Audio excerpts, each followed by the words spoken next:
It's Christmas Flower Festival time. Let's head off to the church at St Margaret's Cliffe, a small village outside Dover on the south coast. Carry on through the village and eventually you'll end up at St Margaret's Bay, a lovely spot under the white cliffs of Dover. Now, if you love flower festivals, all things flower arranging, charity shop shopping and a little bit of crafting too, I would love it if you would consider subscribing to my channel. All you need to do is tap the button marked subscribe, and that means next time you open the YouTube app on your phone, your tablet or your computer, one of my videos will be waiting for you. And as you can see here, something went wrong with my videoing. I've never been to this particular church before, so I wasn't quite sure what to expect. But once we were through the porch doors, this beautiful sight awaited us. And look, there's Maggie the dog, enjoying things too. And can you get a more traditional Christmas scene like this? An old-fashioned red postbox and a pair of Christmas trees with mainly red and gold decorations. I didn't know where to head first, this way or that way, so I went that way. I was intrigued by the sculpture here, a reindeer made out of horseshoes and lots of small trees with twinkly lights. And as you can see, the reindeer sculpture was made by a young man called Jamie Wickham. I can't imagine the time and effort and of course skill it took to create this fabulous sculpture. I think a Christmas tree would look rather good too. It looks really great in silhouette against the old church walls. What I particularly like about Christmas tree festivals is that it really brings out the local community. Not only was the church quite busy, but also you could see a whole age range of people who got involved with designing the Christmas trees. Don't these reindeer decorations look fantastic? Print presumably done on cardboard and then cut out to shape. My eye was drawn to this very modern Christmas tree made with slimline dowels. And check out those paper angels. They look like they are fairy cake cases with the green and red stripes. Such a clever idea. Really simple and effective. Now let's turn round and see what's happening up at the altar. The poster I'd seen advertising this event not only referred to a Christmas tree festival, but also something about nativity scenes. And this was one huge nativity scene. It looks like the members of the congregation have donated their own nativity sets to create this fabulous display. They range from the traditional to the knitted to a very modern set too. I rather liked this simple tree here. I'm guessing it's a branch of contorted willow or perhaps hazel, painted black and wrapped round with fairy lights, with little decorations, I'm guessing made from old Christmas cards, cut out onto discs with a little bit of glittery shimmer. And can you see the huge Christmas tree off to the left?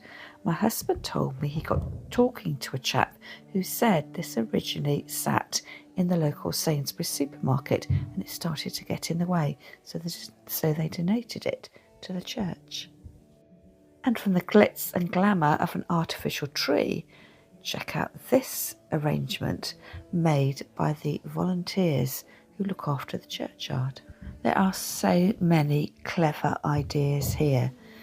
Can you see the silver spray painted autumn leaves, the teasel, some left natural, some also coloured up, and a wigwam of sticks and branches to create the cone shape.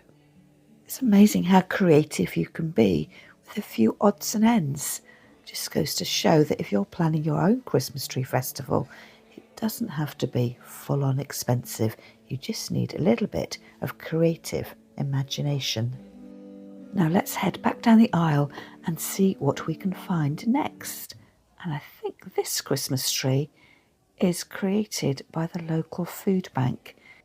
The Christmas star has been created by a small toy trolley and then a simple framework for the tree with empty packets of cereal, creating bauble decorations. So a reminder at this time of the year, although you and me might have plenty to put on our table, that many others aren't in the same fortunate position. Aha, I think this might be the first live Christmas tree I've spotted. And working with the natural theme, someone has been very creative with their corn dolly making skills. Corn dollies aren't actual dollies, it's the technique used to describe weaving with sections of wheat stalk. There's a whole collection of candy canes and Christmas stars. And talking about Christmas stars, let's have a look at those lovely snowflake designs at the top of this tree and these paper crafted stars here. If you've been following my channel for a while, you'll remember that this time last year I made my own stars like this, and if you haven't watched that video, I will make sure I post a link to it in the description under this one. So let's head off down the side aisle of the church and see what else we can find. The Historical Society has made this charming Christmas tree. Can you see the old-fashioned lights that look like candles? And this tree must have been sponsored by the Pilgrim's Hospice. The note on the side explains that the family had to force down loads of chocolates in order that they could use the wrappers to make the outline of the Christmas tree. Now that is dedication. The Pilgrim's Hospices have a whole range of charity shops across the county, including bookstores, and this rather clever depiction here is a Christmas tree made out of old paperback books. And if decoupage is your thing, how about collecting wooden shapes or cardboard cutouts and creating them into personalised Christmas decorations by gluing images onto the top? Such a simple idea that perhaps you could do if you've got children or grandchildren with you over the festive period. What could be better than to handcraft your own decorations to bring out year after year? Anyone for tennis? And even the local tennis club has got involved, creating a Christmas tree out of rackets with the tennis balls used as decorations. Here's another vantage point to scan around and see what we can see, as well as trees. It's beautiful inside of the church to admire. Now, do you know someone who rode horses as a child? It took me a moment to work out that these beautiful handcrafted Christmas tree decorations were made from the ribbons of the rosettes. You know, the kind of thing that gets handed out at gymkhanas.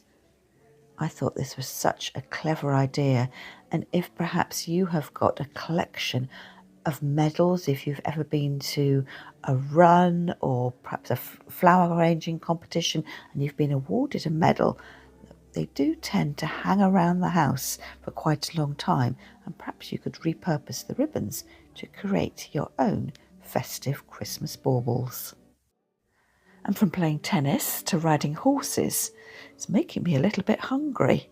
And check out this enchanting tree made by the local lunch club association. The decorations are all food themed. There's little felt carrots, slices of lemon and mushroom.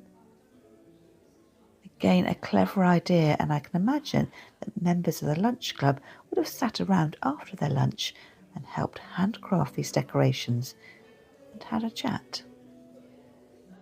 And they've even included a bundle of cutlery as a final decorative flourish. And from the older members of the community, let's find out what the Brownies have been up to. And they have also made handcrafted decorations for their tree. I was trying to work out how they'd made these lovely little stars. I think it's kebab sticks that have been crossed over together to make a star shape, and then they've covered them with cardboard decorated with Christmas wrapping paper, and then taking pieces of wool and woven them around the edge. Deco mesh. Now this brought back some memories. When I first started watching YouTube many years ago, I was intrigued by the use of deco mesh. It's something that we couldn't get hold of easily in the UK, but I can remember watching people make huge flamboyant Christmas wreaths out of this fabric. It was quite hard to manipulate, and as soon as you cut it, it would fray at the edges. So I'm reckoning this little Christmas tree here was probably made by a flower arranger who had a stack of deco mesh that they wanted to use up. And yep, you've guessed it, I could sniff out a cup of tea and a slice of cake from 100 paces. So we took a moment to sit back and relax and soak up the atmosphere of the church. Now, there was no bric-a-brac stall at this festival, but there was a lovely craft stall. After a few minutes rest, we were raring to go again. So what I like to do is to walk around the church in the opposite direction. It just gives me a chance to look at anything that I might have missed the first time round. So don't be on a rush once you've had your cup of tea to head for the door. Just meander slowly around the church to see what might inspire you if you're handcrafting decorations to enjoy at home, thinking of your next church flower festival, or perhaps even a Christmas tree festival for next year. These are pretty little hearts here, made out of scraps of fabric. Christmas tree made out of driftwood over to the side there. I love that they kept the decorations in the traditional red, green and white. And the little paper angels were made by the local memory club. I love the choice of decorations on this tree. It's got a really sort of modern gingerbread feel, with the baubles glittering in muted shades of bronze, and the little, what I imagine are gift tags with the gingerbread houses printed out on one side. And another real Christmas tree here. I think this one was made by the Dickens Society, so very traditional. The Christmas lights look like the old-fashioned candles. The decorations muted, the ones that have been bought, but lots of them are very natural. Pine cones and stacks of pine cone with citrus slices, and can you just see the dried lemon, the dried lime behind? And then the little photographs that have been made, the framed pictures depicting scenes from Christmases past and hung up on a gorgeous dark velvet green ribbon. It just goes to show you don't need to go tinsel mad and have brightly coloured lights. Everyone's tree is always made up to their own personal taste. Why don't you let me know in the comments what your favourite decorations for your tree are? Do you change your colours up every year? Stick with traditional greens, reds and golds? Or perhaps you do something else? I'd love to hear. I nearly overlooked this little wire sculpture, another nativity scene, beautifully silhouetted on the church windowsill, and in front another little collection of trees, this time fabric trees, which have been mounted on corks and set on a tiny log. One last look down this side of the church, and my eye is taken by the tiny tree with the little square packages on. Again, do you remember a few years ago I made a video showing how to make origami gift boxes? I'll leave a link to it in the description underneath this video. I used old magazine covers, but this one's made using old Christmas cards. If you've already decorated your Christmas tree, why not take a photograph and post it in my free Facebook group, Flower Start World? And if you love all things flower arranging, if you become a member of my YouTube group, paying a monthly fee, you'll get free access to my online flower arranging club. Well, that's all from me for now, and I'll see you again next time.